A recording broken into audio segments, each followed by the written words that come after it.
Hey guys, welcome back. It's Redox. Thanks again for joining me here with another CNC Rivals video.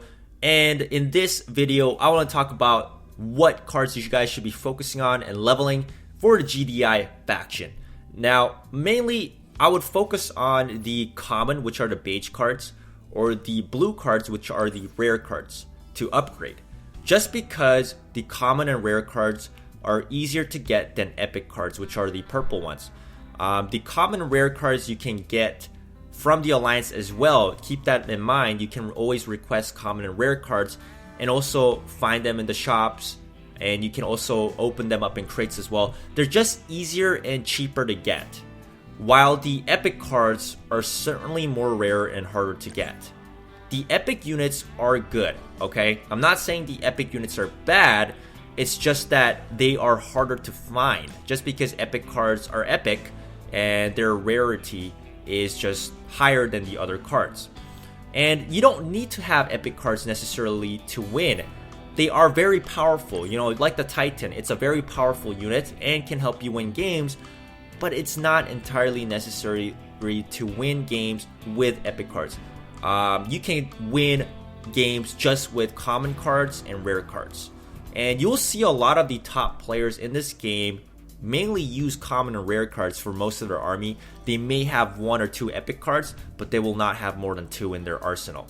And the reason why also is because common and rare cards will always out-level your epic cards most of the times. Only in the beginning of the game will the epic cards start at a base level of 5, and it may seem like your epic cards are not going to be out-leveled by your common and rare cards, but they will. Common and rare cards will out-level your epic cards by 1 or 2 or maybe sometimes even 3 levels.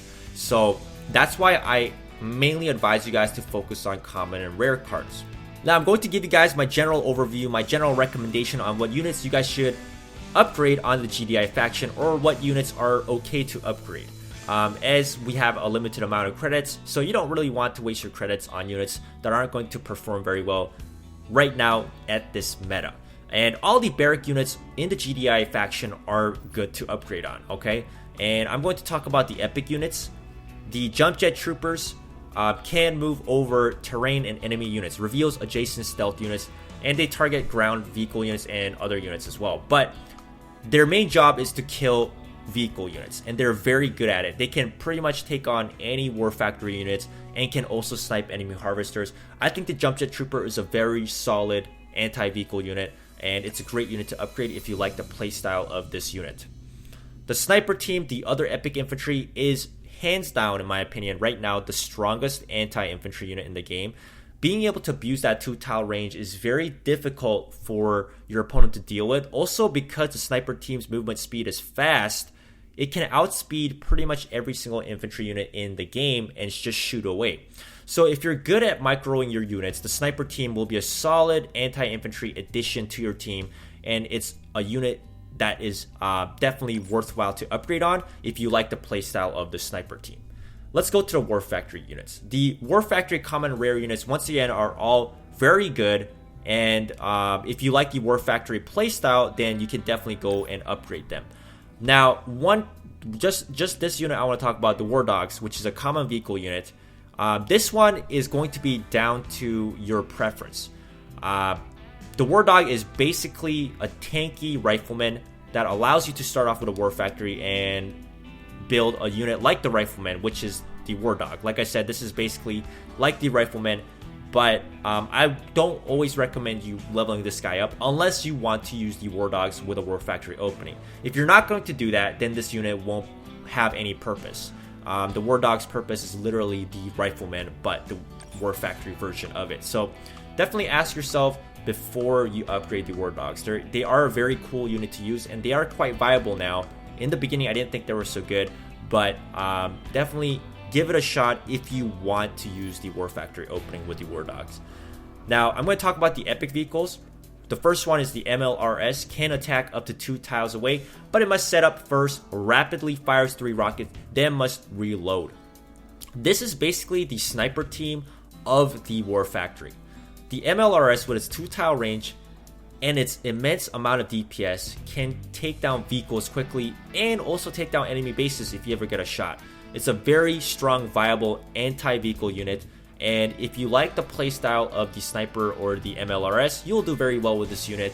It's a very good unit to use against other enemy War Factory units or other vehicle units from the Tech Lab as well. And then the APC, which is the other epic vehicle, leaves behind the Missile Squad of Death. This is a very strong tanky Rhino unit, basically, with a missile squad when it dies. It's a very good unit to hold points or launch pads if you want to secure those missiles. I think this unit is certainly viable, but it is quite underplayed right now. Not many players use this unit, but it is definitely viable. I have used it, and if you like the playstyle of the APC, definitely give it a shot as well. Now, going on to the helipad, I'm going to talk about Drone Swarm first because this is basically the War Dog or the Rifleman of the helipad. So if you go for a helipad opening, you can go for Drone Swarms, which basically function as Riflemans, but they don't give you that 3-tile vision range. But this unit is strong because it's a flying unit. It's a great counter to other enemy riflemen, flame troopers, shockwaves, or sniper teams, as they can't attack air units. So the Drone Swarm right now is pretty strong in the meta for dealing with anti-infantry, and I definitely recommend you to upgrade this unit if you do like the playstyle of the drone. It is a good unit to upgrade. The Talon is, of course, a good unit to upgrade as well. Basically, all the common and rare units, just to let you guys know, are pretty solid to upgrade. It all depends on how you want to play your games.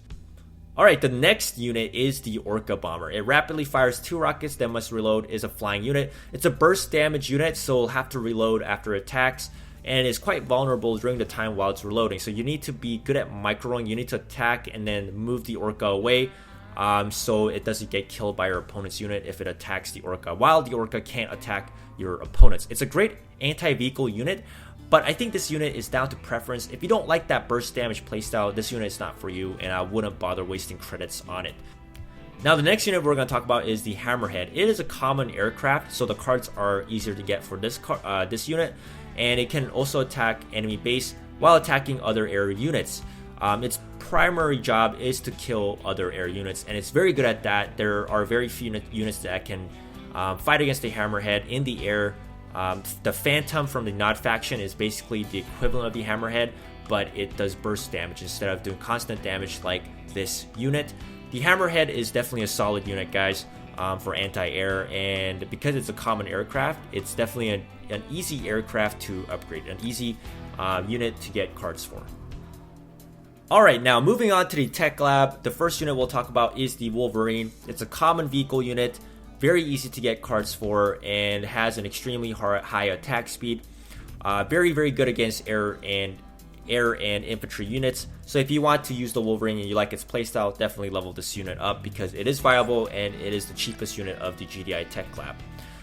And the next 3 Tech Lab units we have here, you guys see the Zone Trooper, the Sandstorm, and the Titan. They're all very strong in their own terms, but because they are epic cards, definitely ask yourself, okay, do I really want to spend credits on these guys? Because, of course, once again, getting epic cards are a bit harder than getting rare and common cards, as you also can't request them in the Alliance.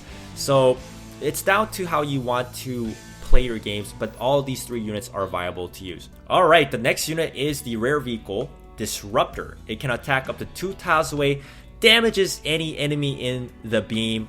It is the ultimate anti-infantry unit and can take down enemy bases rather quickly as well if this unit is allowed to attack the base. It's very strong, very, very strong. And if you like the playstyle of the Disruptor, if your army is lacking that very strong anti-infantry counter and you want to have a Tech Lab unit, the Disruptor is definitely viable. So definitely if you want to upgrade that unit, go ahead. There's definitely no problem with that. Alright, the next unit is the Kodiak. It's a rare aircraft. It's strong versus enemy ground vehicle units, and is also actually strong against bases, which isn't shown on here. It's basically the Nod Basilisk, but it doesn't have that 2-tile range. Instead, it's like the Sandstorm. It will attack all 3 units in front of it. And if you want to use the Kodiak, if you like the playstyle of the Kodiak or the Basilisk, you need that strong anti-vehicle counter in the late game. The Kodiak is a great choice. It's very strong and sturdy, and it's a rare aircraft, so the cards are slightly easier to get than epic cards. So definitely a good unit to use if you like the playstyle. Alright, the next unit is the Juggernaut. Can attack up to 3 tiles away, hits multiple tiles with each volley. And it's strong against any ground unit, including bases as well. And with that 3-tile range, you will see the Juggernaut doing work. If you have one of these guys on the battlefield, they'll do so much damage on the ground. It's crazy. With their insane range as well, you can knock out so many units if you properly protect this unit.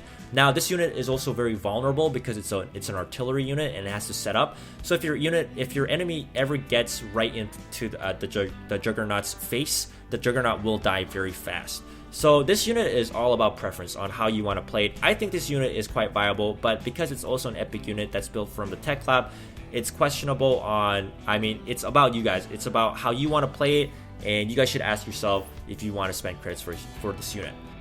Alright guys, the last unit is the Mammoth Tank. It is the most expensive GDI unit in the game, costing 250 Tiberium crystals.